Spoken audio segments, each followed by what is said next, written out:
Hello दोस्तों, this is vision Bhojani और आप देख रहे हैं मार्केट राउंड अप। आज के दिन में मार्केट में क्या हुआ क्या नहीं हुआ, जो भी न्यूज़ आई वगैरह सब डिस्कस करेंगे। आपने एक्चुअल में आज क्यों गिरावट आई और क्या क्या इश्यू हुए मार्केट में। तो सबसे पहले शुरुआत करते हैं। तो मार्केट वैसे तो खुला था पॉजिटिव नोट पे।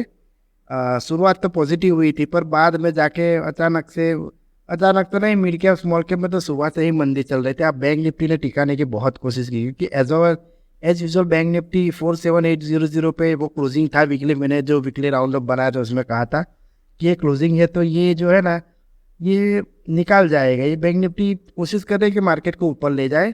पर आज एक्चुअल में हुआ क्या है कि सेबी ने 2-4 दिन पहले ही कुछ स्मॉल मिड कैप के बारे में थोड़ी बहुत भी बात की थी, तो उसके वजह से थोड़ा 2-3 दिन पहले भी फॉल था 3%, कल भी 3% था। और आज एक ऐसी चीज़ पता चली है, शायद ईडी भी इसमें जांच में आ गई। ईडी भी उसकी जांच कर रही है कि यहाँ पे जो कोई कोई कंपनियां है, जो बैटिंग कंपनियां होती है, वो तो क्या कर रहे थे, पैसा निकाल कमाती है और यहाँ से भेजती है फॉरेन हवाला के थ्रू। और फॉरेन जाने के बाद क्या है, वो एफआईआई बन के वो उन्हीं के स्टॉक्स में, मतलब उन्हीं के नहीं, किसी भी स्टॉक में करते हैं। कुछ तो उन्हीं के में ट्राई करते हैं, और कुछ लोग क्या कर रहे हैं, और कुछ एफआईआई क्या कर रहा है कि उसी स्टॉक किसी भी स्मॉल कैप मिड कैप को चलाने की, मतलब मैनिपुलेशन ही कहा जाता है, पंपिंग मनी कहा जाता है इस सिस्टम को। तो एक्चुअल में हुआ क्या, दुबई में ऐसे 2-4 हवाला कान वालों को पकड़ लिया ईडी ने। तो यहाँ से कुछ न्यूज़ बाहर आई, तो ऑलरेडी बाहर आने से ये सब चीज़ें भी हो गई और मार्केट में अच्छा खासा पैनिक भी हो गया। तो ऐसा हमेशा नहीं होता है, पर कई बार ऐसी और न्यूज़ वगैरह आ बीच में, मतलब मार्केट ने दोपहर दोपहर से पहले तो अच्छा खासा घुमा है, ऊपर नीचे ऊपर नीचे ऊपर नीचे किया, और फिर दोपहर के बाद तो सटा अगले से फॉल, धड़ाम से फॉल शुरू हो गया। लगातार फॉल आने लगा मार्केट में। तो कोशिश की जा रही है एक्सचेंजेस, मतलब जो रेगुलेटर है हमारे सेबी, उनके द्वारा इन चीज़ों पे फोकस डालने की, कि यहाँ पे पंपिंग हो रहा है स्मॉल और मिड कैप में। तो स्मॉल मिड कैप जो भी स्टॉक्स है उनसे तो थोड़ा दूर, काफ़ी लोगों का मानना है कि उनसे दूर रहना ही अच्छा है। तो कोशिश करें कि अभी उससे दूर ही रहे स्मॉल और मिड कैप्स में। यहाँ पे कोई ना कोई अब अगर रेगुलेटरी अथॉरिटी को एक्शन में आई है, तो कोई ना कोई वजह तो होगी। उन्होंने कोई ना कोई चीज़ पता लगा ली होंगी, और मार्केट को भी पता चल गया है जो होने वाला है, क्योंकि मार्केट अचानक कितना सा गिरा है। इसका मतलब है कि मार्केट की साइकोलॉजी को समझो। मार्केट हमेशा आगे जो होने वाला है उसे प्रेडिक्ट करके ही चलती है। हमेशा मार्केट फॉरवर्ड, वैसे मार्केट को हमेशा फॉरवर्ड मार्केट कहा जाता है। तो ये आगे चलती है हमेशा। आपको अभी 5-6 साल ट्रेडिंग करोगे, इन्वेस्टमेंट करोगे, समझ जाओगे। अगर लगातार इसी फील्ड में काम करोगे स्टॉक मार्केट में, तो जरूर समझ जाओगे कि ये हमेशा फॉरवर्ड में काम करते हैं, मतलब फॉरवर्ड साइड पे, मतलब आगे का सोच के या तो प्राइसिंग करती है या डिस्काउंट करती है। पर जो भी है, कोई ना कोई रेगुलर अथॉरिटी को भी पता चला है, और ये मार्केट को भी पता चल गया है कोई ना कोई चीज़। अब वो न्यूज़ कुछ भी हो, जब आए तब पता चलेगी। हम भी देख लेंगे जब वो क्या न्यूज़ आएगी, इसके बारे में आप भी सब्सक्राइब फॉलो वगैरह कर लेंगे, तो आपको भी पता चल जाएगी क्या है। ब्रॉडर मार्केट भी काफ़ी बायस, मतलब बहुत ही नेगेटिव था, मतलब बात ही मत कीजिए बायस की। तो अब 177 से एफएनओ की बात करें तो 177 177 शेयर डिक्लाइन में, मतलब मंदी में ट्रेड कर रहे थे। और सिर्फ 6 शेयर ऐसे हैं जो कि तेजी में थे, बाकी के सब न्यूट्रल रहेंगे, मतलब नो पॉजिटिव नो नेगेटिव में। पर इतना खतरनाक ब्रॉडर मार्केट का पिक्चर था कि भाई देखने के बाद, अब निफ्टी में ही देख लीजिए, सिर्फ 5 स्टॉक ही ऐसे हैं जो गेन, वो भी इतना खैर गेन नहीं किया, वो अच्छा खासा फॉल आया 45 स्टॉकों में, मतलब 90% ऑफ स्टॉक्स, समझ लीजिए कि 10 में से 90 स्टॉक मंदी में ही चल रहे। तो अच्छा खासा मार्केट में पैनिक आया था। तो बैंक निफ्टी में भी ऐसा ही है, 10 स्टॉक डिक्लाइन से 2 ही एडवांस इस पे चल रहे, मतलब गेन किया, वो भी शायद कोटक और yes bank, ICICI bank, Kotak मतलब कोटक और आईसीआईसीआई। 3 शेयर और 17-3 का रेशियो रहा फिन निफ्टी में, 17 शेयर माइनस और 3 शेयर एडवांस इसमें रहे। एफएन में टॉप गेनर टॉप लूजर की बात करें तो ज़्यादा लंबी लिस्ट है नहीं, सिर्फ 6 स्टॉक ऐसे है। सबसे पहला आईटीसी है, उसके बाद है about India, ICICI bank, Cipla, Kotak Mahindra bank और बजाज फाइनेंस। ये कुछ ही स्टॉक ऐसे रहे जो तेजी में रहे एफएनओ में।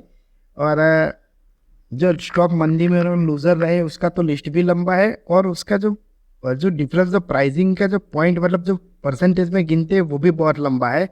सबसे पहले नेशनल एल्यूमिनियम 10.5% का fall, Idea 10%, SAIL 9%, Hind copper 8.5%, NMDC 8.5%, भेल। तो तकरीबन शायद सरकारी कंपनियों की ही पिटाई हुई यहाँ पे। इंडिया सीमेंट भी 8% गिर गया। तो लिस्ट तो काफ़ी लंबी है आज तो मार्केट में। जिल भी है, PFC भी है, तो वो सब न्यूज़ तो अब चलती ही रही काफ़ी, क्योंकि इसमें अब इसके अंदर तो अब देखेंगे आगे क्या होगा इसमें। पर जब वीक अहेड हमने बनाया था तो उसमें कहा था कि बैंक निफ्टी मार्केट को टिका के रखेंगी, भले अदर इंडाइसिस। अब मार्केट, स्टॉक मार्केट में क्या न्यूज़ या फिर कोई एंटिसिपेशन हमेशा आ जाता है, तो कोई ना कोई ऐसी चीज़ें होती है मार्केट में जो आपको अचानक से रिजल्ट सब चेंज हो जाए। रिजल्ट मतलब जो आउटकम आता है वो अलग हो जाता है। पर हमारी पहले ही थियरी सिखाई हुई है कि मार्केट के हमेशा पीछे ट्रेड करोगे, मार्केट जैसे एक्ट करेगा उसके पीछे रहोगे। सोच फॉरवर्ड करनी पर ट्रेड हमारा पीछे रखना है, पीछे रहोगे जितना मार्केट के। अगर सोचा हमने कि 22-23 हज़ार आ जाएगा, तो और जब तक ऊपर जाता है तब तक तो ठीक है हम लॉन्ग पोजीशन में। पर अगर 22,500 के नीचे लगातार चल ही रहा है तो फिर नीचे हमारा ट्रेड काट के हम नीचे सेलिंग साइड में चले जाए, यही रास्ता अच्छा रहता है। तो यही एक अच्छी टेक्निक है जो एक ट्रेडर के लिए टेक्निक है। इन्वेस्टर को तो कई सारे ऑप्शन हैं इन्वेस्टर के पास, एक ट्रेडर को अगर सक्सेस होना है तो यही एक अच्छी और कारगर स्ट्रेटेजी है कि आप मार्केट के हमेशा पीछे ट्रेड करें। उसको सोचना आगे है पर ट्रेड हमेशा पीछे रहना चाहिए। जैसा हमने सोचा है वैसा हो रहा है तो ही उस तरफ ट्रेड रखिए, वरना उस ट्रेड को काटिए, वहाँ से निकल जाइए और दूसरा कोई ट्रेड ले लीजिए। एक और चीज़ मार्केट में नोटिस करने वाले है कि अदानी के स्टॉक 7-8%, दो स्टॉक जो निफ्टी में वो गिरे हैं। तो अदानी में गिरावट भी एक कोई संकेत हो सकता है मार्केट में, मार्केट को शायद कोई ऐसी चीज़ पता चली हो। तो आगे जाके देखते हैं। अब आगे जो जब मार्केट जैसे जैसे चलेगा वो सब आउटकम आता जाएगा, क्या हुआ, क्यों हुआ, कब कैसे होगा। तो अभी तो सिर्फ वेट करने के सिवा और कर नहीं कर सकते। एक एज ए ट्रेडर तो हमें तो वेट करना पड़ेगा मार्केट में। और हमेशा एक, अगर आप ट्रेडर है, एक FNO का ट्रेडर है, तो मैंने हमेशा पहले से ही सोचा है, मतलब पहले हम भी बहुत लॉस किया करते थे मिड कैप स्मॉल कैप में, मतलब हाई रिस्क और हाई रिटर्न में जाते तो बहुत। और एक चीज़ सीख ली हमने कि अगर अच्छा सक्सेस रेशियो बनाना है, अच्छा मतलब, तो हमेशा लार्ज कैप FNO में ही ट्रेड करें। FNO में करना है तो लार्ज कैप ही करें। हमारा पूरे महीने में शायद एक आध ट्रेड मिड कैप में हो जाए, स्मॉल कैप पर तो छोड़ ही दीजिए। मिड कैप की भी कोई स्टॉक में ट्रेड हो तो सिर्फ महीने में एक आध बार हो जाता है, कर लेते हैं कोई ना कोई अच्छा खासा।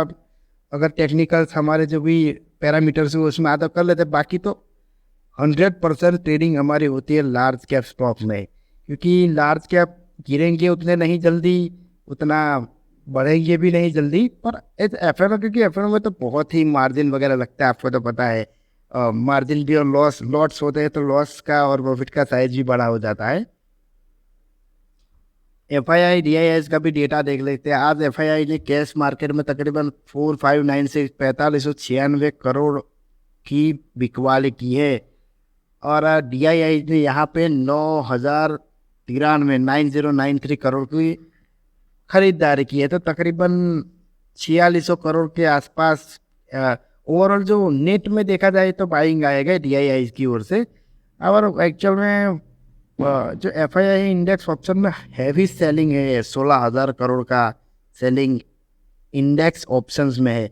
इंडेक्स फ्यूचर में तो तकरीबन 1300 करोड़ का ही है तो सेलिंग। वो तो शायद कोई अपनी अनवाइंडिंग भी की हो, ऐसा नहीं हो सकता कि सेलिंग ही किया है। इसका मतलब डेटा का ये नहीं होता है, कहीं पे अनवाइंडिंग भी की हुई होते हैं। ओवरऑल FNO मार्केट में पोजीशन जो भी है वो बता देते हैं कि क्लाइंट जो नॉर्मल ट्रेडर्स होते हैं उनकी पोजीशन है 4.70 लाख लॉट्स, मतलब बाई में खड़े हैं उनके, और सेलिंग में 4 लाख लॉट्स है। DII इसका 60,000 लॉट सेलिंग बाई में खड़े हैं और सेलिंग में 71,000 लॉट खड़े हैं। FII का जो मतलब है, और प्रो ट्रेडर का तो ज़्यादातर नेट में सेलिंग में है। प्रो ट्रेडर मतलब सभी सेलिंग में है, सिर्फ क्लाइंट के सिवा सभी लोग ज़्यादातर सेलिंग में ही है। ऐसे ही कंटेंट और ऐसे ही एनालिसिस के लिए हमें फॉलो करें। भले ही पूरा डेटा रीड करने के बाद ही सारा मार्केट का हम एनालिसिस किया था, नहीं कि फटाफट से कर दिया, सारा डेटा आने के बाद ही एनालिसिस करते। तो फॉलो और सब्सक्राइब तो ज़रूर कर लीजिए हमें।